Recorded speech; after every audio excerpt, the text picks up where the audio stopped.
Okay, hi everyone. I'm Jonas. I'm a freelancer from Germany. As a freelancer, I obviously work in a lot of different projects and see a lot of things that work quite well, but also some things that don't work that well. This is also why some people hire me to fix those things. And some of the things that didn't work well, I put in this talk so that you don't make the same mistakes as some other people did, or also that my teams did. But just to make it clear, so it's not that the team was bad or something. It's just some issues that happened. It's totally fine to do them. It's just better if you know how to fix them. Yeah, but this was the situation when I came in this project. So we had loading spinners that never seemed to stop, and the stakeholders were obviously not happy. And from that results this talk about 5 anti-patterns that slowed down our React GraphQL app, and the most important part, I guess, how we fix them. So the first anti-pattern is about overfetching. So basically asking for too much data, which makes your app slow because you don't really need that data at all. You don't show them. And especially in the case of GraphQL, where you can describe what fields you want to get back from a query, it's just unnecessary to have overfetching at all, because you just have to remove run field from your query, and then you're good to go again. It's not the same as in REST, where the backend devs have to remove that field again and everything. So this is an advantage of GraphQL, and we should actually use it and not do overfetching at all. But to show you how this could look like, the overfetching, I have one example about getting assignable users of the Apollo GraphQL client repository. And all the examples that I show in this presentation are from the GitHub API. They have a GraphQL API where you can play around with a bit. So you can get back like your issues, repositories, the users, and whatsoever. But this is just as an example. But in this case, we want to get back all the assignable users of this repository. And for that, we want to afterwards display their name and their bio in our app, so just render above it. And as you can see in the query itself, we are asking for data that is actually more than just the bio and the name. And we could just remove this information because we don't want to render it anyway. So this is how the query could look like when you stripped it down, just to have like the bio HTML and the name and also the ID, because I mean that's useful in React to render it. But if we now compare these two queries, there's actually a big difference in size and also in time, how long it takes to get back this query. So just by these small changes, we decreased the size by 31% and the time by 22%. But in this case, we have to keep in mind the query was really small. So it was only like 700 or 500 milliseconds, something like that. So 22% is not really noticeable to a user. But in your normal applications, you ask for more data. And because of that, the queries take longer than just under 1 second. So if you then improve it, it's actually noticeable to the user. So it's always good to do that.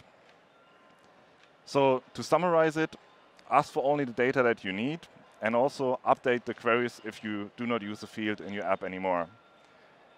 Even though it doesn't make sometimes in small application big sense to do that because you don't really notice it, but in the long run, the application gets slower and slower because after a while you're asking for data that you don't need, you forget to remove that field again and again, and in the end the application is just really slow because you forgot to do that all the time. So it's just good practice to always remove the fields that you don't display in your application. You probably ask yourself, why does it even happen? Because I mean, it seems quite simple, right? You just check, okay, I'm not using this field anymore, just remove it, easy. But sometimes you just forget about it. That's the easy explanation for that. But there's actually another anti-pattern that makes it more difficult to really spot this anti-pattern. And this anti-pattern, which makes it difficult to spot the overfetching anti-pattern, is a misuse of fragments.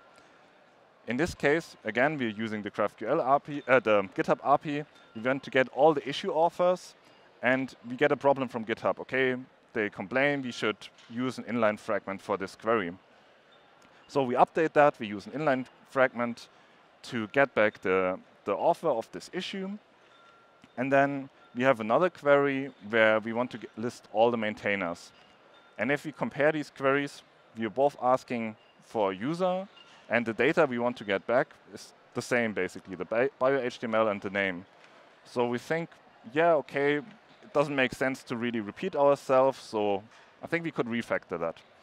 So we're going to do that. We refactor that in a real fragment because we already use an inline fragment, so it's very similar anyway. So we refactor this fragment, and then we are using that in both of the queries. The fragment we just put in our big fragments.graphql file where we store all our fragments. Think to ourselves, yeah, good job. We refactored that. We are not using the same values again and again. The reviewer will be quite happy. And this is how it goes. We create an MR. The MR gets through. And the next step is working on the same information and needs to display more infos about the issue author. So the person opens the fragment file again, adds some more fields, use the fields in the front end, and then makes a PR, and it gets through again. This happens again and again, and the fragment gets larger and larger.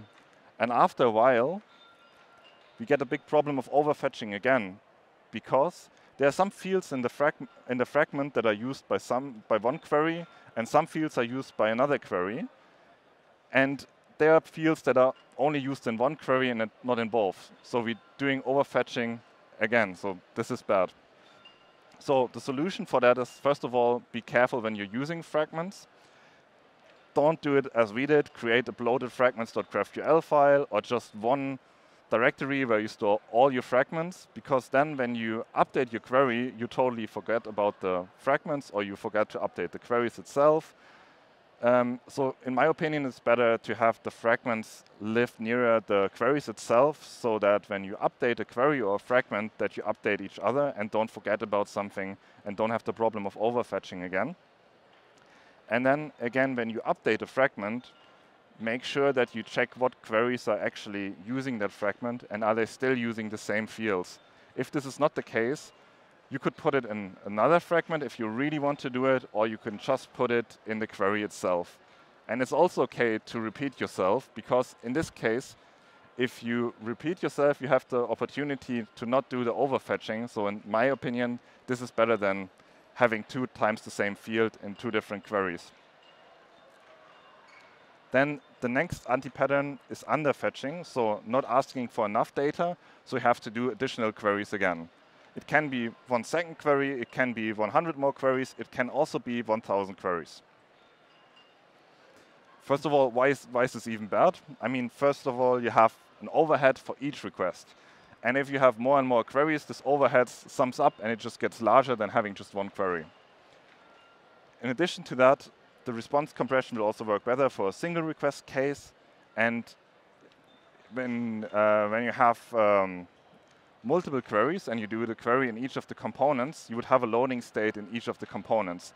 And again, then you would show several loading spinners on the page. This is kind of confusing for the user anyway, so 1 loading spinner might be a bit easier to understand. And moreover, when you have multiple queries, it's a bit difficult to use the filtering, sorting, and pagination that you get from your server from GraphQL. So how could this issue come up? So we have one goal. We want to get all the issues from the Apollo client repository, which are already assigned to someone. So someone is working on it or is going to be working on it. And this is how we would have done it before. So we would have one query where we get we get the first 100 issues. And then we also, in this query, get all the assignees. And afterwards, we have a filter method just in JavaScript where we want to filter, check, does this issue really have an assignee? If not, we don't want to show it anymore. Then we map over the IDs that actually have an assignee. We use this ID, pass it in a component, have another query that fetches all the data again for this issue. And then we render the issue. So as you might have guessed, we have one query first. We get 100 issues. Then we filter over them. If we are lucky, we just have 80 issues left, 80 IDs left, where we'll do another 80 queries. So we have 81 queries. I mean, this is really bad. But it can get even worse, because if you don't just say, I want to get the first 100 results, if you don't paginate at all, you just get like the first 1,000 results. So in the worst case, you have 800, 900 requests at once, which is not so good. But how could we improve that? Actually not too difficult, because you have the possibility in GraphQL to add a filter. So in line 3, you see a filter by statement. Filter by is an assignee, and there's like this star. And this star means we want to get all the issues that have an assignee that is not null. This is what the star means. So now we have this filtered, and what we then do is we just map over these issues and render each of the issues. That's it. We just have one query instead of 80 or 1,000 or how many more. And the good thing as well is, first of all, we improved the performance by a bit, but we also simplified our code, because now we just added one more line in line 3. But we could remove, first of all, the filter statement. Okay, this is not so difficult. I mean, we could leave that in there. But what is even better that we removed is, in the other component, we had another query, and we had to define a GraphQL for that. We have to define a hook, maybe a loading state, whatsoever. So we could remove 10 to 20 lines of complexity, which is quite good by also having this performance improvements. So the solution for underfetching, you should use filters, sorting, pagination on the server. So I mean, how you could even improve that more is you can use pagination, say, okay, I only want to get like the first 20 results, and then when the user scrolls down, I fetch the next 20 results, and so on. This is how you could also improve the performance by just using this filters, pagination, and sorting on the server. Now to the next anti-pattern, which is not using return values of mutations. For that, this is how we would have done it in our application beforehand, and then I show you how we could optimize it. So the first thing was in our application, the user types in some data in a form, clicks on the submit button. The client then sends a request to the server with the data that should be updated. The server handles the data. Server tells the client that the request was successful, and the client then tells the user that the update was successful. The client asks the server for the updated data. The server looks for the updated data. Server sends back the updated data, and then the client shows the updated data. So this is what we were doing. As you can see, we have 2 requests and 2 responses. So there's one concept in GraphQL is return values of a mutation. So if you have a mutation like this one, this mutation just adds a star to a repository, and then we want to get something back. And the syntax is actually the same as in the query. You just say, okay, I want to get back the Stargazer count, which basically is how many stars does the repository have. And when you specify what you want to have returned, you don't have to make additional requests. So we will integrate that in our example. So user types in some data again, presses on the send button, client sends a request to the server with the data and what data should be returned. And this is the important part. We specify what data we want to have returned. Then the server handles the data and looks for what data to return. Server then tells the client that the request was successful and returns the data that was asked for. And then the client tells the user the update was successful and shows the updated data. So as you can see here, we just have 1 request and 1 response instead of 2. So already a big update. Now, we improved the performance by a bit, but what we can now do is we can even improve the perceived performance, so how it looks like for the user. So this is how we could do it. Again, same example, user types in some data. The client sends a request to the server with the data and what data should be returned. And now this is the important part, directly displays the updated data. So this is called an optimistic update. What we're doing is we optimistically think, okay, the data that was put in, we already validated that on the client. It's probably the same as we have from the server. So we just set that in our state and show it in our application straight away, even before the application really returned something.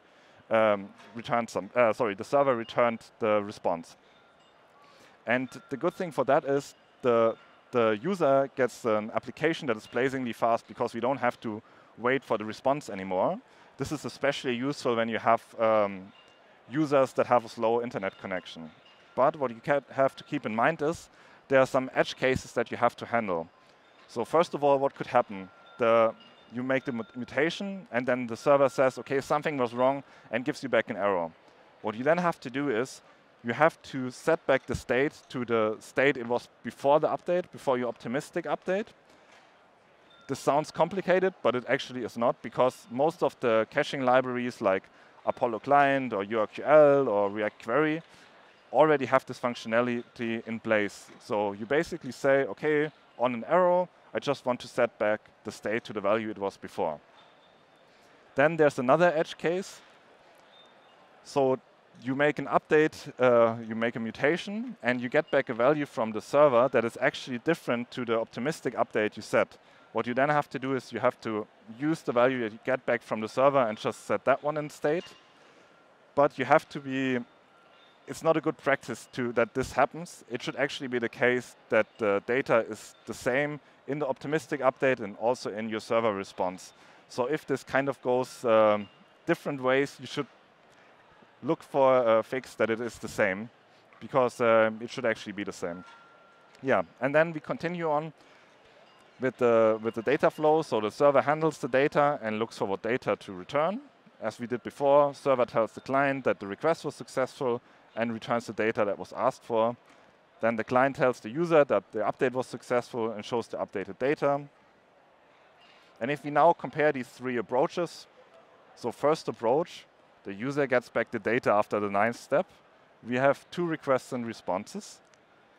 The second approach, where we use the return values of a mutation, the user gets back the data after the 5th step, and we now only have 1 request and response. And then when we use an optimistic update pattern, the user already sees the data after the 2nd step, and we also have 1 request and response.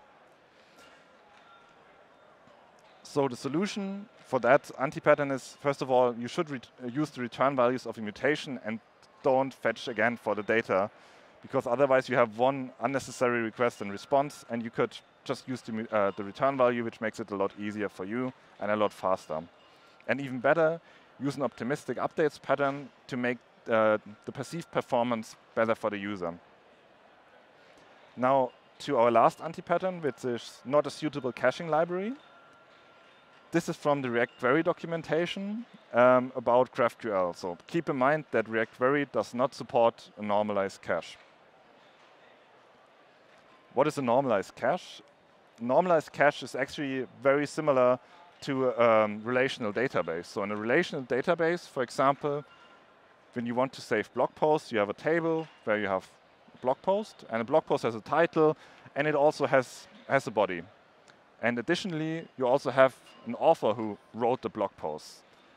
But the author probably wrote a lot of blog posts, and because of that, it doesn't really make sense to save the author in the same table or in the same row. It makes more sense that you create an additional table for authors, and in that one you have an ID for the author, you also have the name of the author, and you also have maybe the website URL. And what you then do is you just reference the ID of the author in the blog post table. And this is actually how it also works in GraphQL, but very similar. Here we have the query again, where we want to get all the issues from the Apollo client repository and the author of these issues. So this is how we would expect the author to look like. Okay, we have an ID, we have the type name, we also have a logging, a name, and a website URL. But how it's actually stored in GraphQL is like that. We just store the reference to this user. And how this is done is, we first use the type name, in this case the user, and then the ID of the user to make a reference to this author. And then the author looks like that, and this is where we made the reference to. And why is this now cool? It's really cool because when you have different queries that are using the same reference to one author, for example, and one query gets updated, the other query just has a reference to this object, so it gets automatically updated as well. By not making any additional network requests or something, you just get an update for free, which is quite nice. So this is how it would look like. We again have the query on the left-hand side, where we get all the issues with the author, and on the right-hand side, we just want to get back one user called maxmu. And this is how the data is stored again. So we just, on the left-hand side, we have the author for this issue, where we have a reference to this user. And on the right-hand side, it's the same. It's not really stored, it's just a reference to the user itself. So when one of these queries is updated, the other one will be updated as well if they share the same values. So the solution for this anti-pattern is really simple actually, because you just have to choose the right caching library. In our case, we did a not so clever decision. We chose React for caching GraphQL, and we're so invested in that one that we can't move away anymore. So sadly, we don't have a normalized cache. But if you're choosing a caching library for your application, I would recommend to get for Apollo Client or URQL. If you don't want to use normalized cache, you can also go for React because except of the normalized cache, it actually works really well. But if you want this free performance updates, maybe go for one of the other caching libraries. And also quite important, you should provide in each query a type name and an ID, because this is used to make this reference to another object. So by fixing all these anti-patterns, our situation changed quite a bit. The loading spinners were quite faster, and our stakeholders could sleep again and were happy, and we as well. So I hope you also will be happy when you fix your issues or don't make the issues at all. Thank you.